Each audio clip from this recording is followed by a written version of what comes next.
Good afternoon, welcome back to the show. 12:51 is the time. We talked a lot about the budget today, also about migration. But there's one bit of good news on that front. Delighted to having joined me now is Dr. Alan Mendoza. He's Executive Director of the Henry Jackson Society and actually also just taken on a role advising the Reform Party, very interestingly. Good afternoon to you, Alan. Hello, Julia. Hello. Thank you very much for joining us. Now, this is a rare bit of good news from the courts on a migration front. Shabana Mahmood, the Home Secretary, has managed to overturn a human rights ruling that granted Palestinians fleeing Gaza refuge in Britain.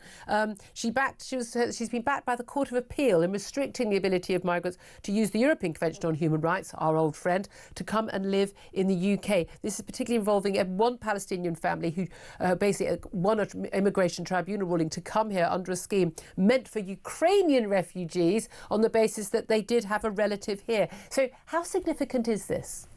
Well, it is significant. Firstly, the original ruling was an absolute travesty. The idea that you could apply under a Ukrainian scheme when you weren't a Ukrainian, didn't matter who you were, and could then be given permission to come to the UK was, I think, demonstrated to most people how out of control the system was. So, outrageous initial decision. Government appealed it, and I think rather perhaps even to her surprise, the appeal court has decided that she's right, and there are limits apparently, after all, to Article 8 of the ECHR. Who knew? I mean, who knew? But again, there's also what's fascinating. It was right to a family life. This isn't about a mum being able to bring her children in. This is about two brothers. So I'm a Palestinian family in Gaza. Two grown-up brothers. Two grown-up brothers. But my brother lives in England, in the UK, and I want to come and join you. My stepsister lives in New York. I've not got a right to go and live in New York. Well, had you applied under British immigration law, you might have done. Who knew? But the reality is that ruling was very dangerous because it literally meant that you could have had any kind of relatives anywhere in the world and they could come to the UK and claim the right to family life. So it is pleasing that this judgment has been secured. It's also, of course, now case law, which is helpful going forwards. This case will be used by other judges to determine other similar cases. Now, it doesn't solve the problem, of course, because there are still family law rights in terms of that ECHR that will need to be tackled. But look, it's good news, as you said, and how often do we get good news from these judgments? Well, indeed. And this is in particular in relation to Gaza, because we know this isn't, again, no, it's not, it's not Islamophobic. This is a particularly radicalised, militarised society, I mean, across the scale, who have happily voted for Hamas and would vote for Hamas again, probably, to be their government. And I'm not entirely sure the British people are thinking, we should have in a load of people from Gaza, because their argument was basically their quality of life was so terrible, and living in Gaza and during the war, post-war, whatever happened, it's too awful. Well, that's an argument that all 2 million people in Gaza could make, surely. Well, I mean, that is, the problem. I mean, things are bad there, no doubt about it. Although now, since the conflict has stopped, things getting better, which is also something to take into account. But you're right, that could have literally been used by anyone, and not simply in Gaza once again. It could have been anyone in any war zone or any kind of crisis zone anywhere in the world saying, I've done here, I've got a random relative in Britain, I'm going to come to Britain because my life here is in crisis and you should take me in.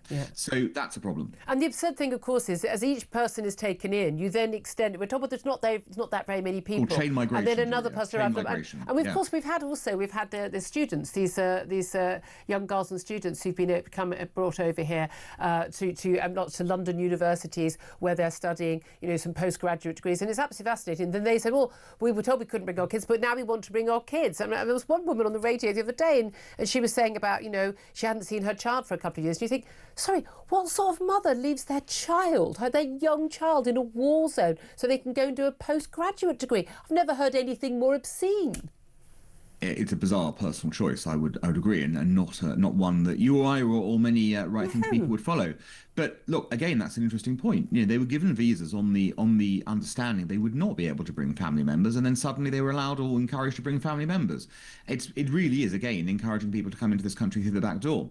And the other issue specific to Gaza is, of course, that, as you said earlier, this is a militarised society, and it was a society full of hate. And we have no clue who the people coming into this country from Gaza really are, what they believe in, whether they participated in things around October the 7th. I mean, you will know the stories. You've heard the stories of the hostages who were held by civilians in their homes, by doctors, lawyers, accountants, other people. Ordinary people were UN staff, UNRWA staff. who on earth, are the people coming in here? We don't know the answer to those questions, and one has to be very sceptical as a result because you just don't know. Yeah, absolutely. Just must finally ask you, we've had a load of figures from the ONS and the OBR, or every other organisation with an O in the name, about where we are with migrants and net migration. But the fascinating figures that we got last night, that some 50-odd thousand illegal migrants not supposed to be in this country, definitely not supposed to be, are supposed to be leaving, including some foreign criminals. Home Office doesn't know where they are. They've just disappeared into the ether. Bit worrying. Very worrying because, of course, we've seen some illegal migrants who have committed crimes. So, obviously, again, who are these people? We don't know. We don't know who they are, their backgrounds, whether they have criminal records or not.